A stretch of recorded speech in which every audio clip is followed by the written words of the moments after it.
The statistics are plain and stark. California teens are more likely to be shot to death than to die in car accidents. A report out today by the children's advocacy group Children Now paints a grim picture of the violence that children face. Between 1991 and 93, more than 2,600 California teens were killed, more than 8,800 wounded by guns. Alameda County led the Bay Area in teen gun deaths during that period with 97. Contra Costa, San Francisco, Santa Clara followed. News Center 4's Soledad OBrien is live in Oakland, where groups fight daily battles against the statistics.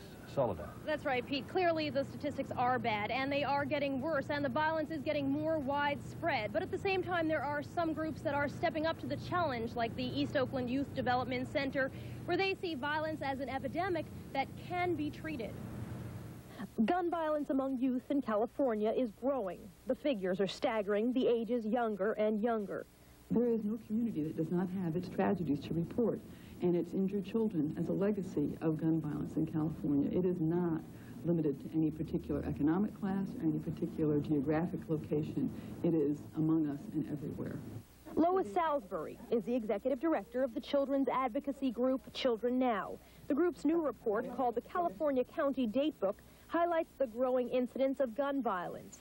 Salisbury blames the violence in part on cuts in programs and a lack of investment in children.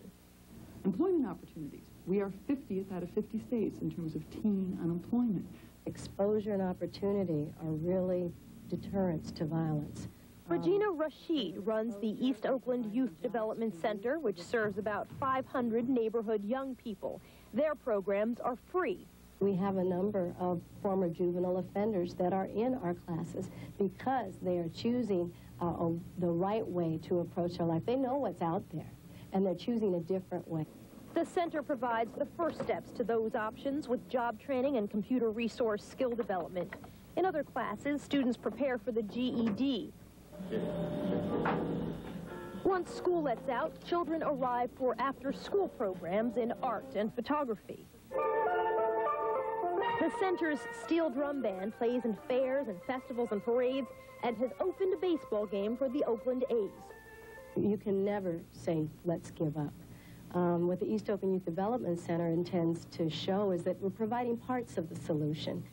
In fact, in spite of the depressing statistics, the folks who authored the report say that there are solutions both at an individual level and a group level. They say people first have to decide whether they want to put their resources into children or into other things.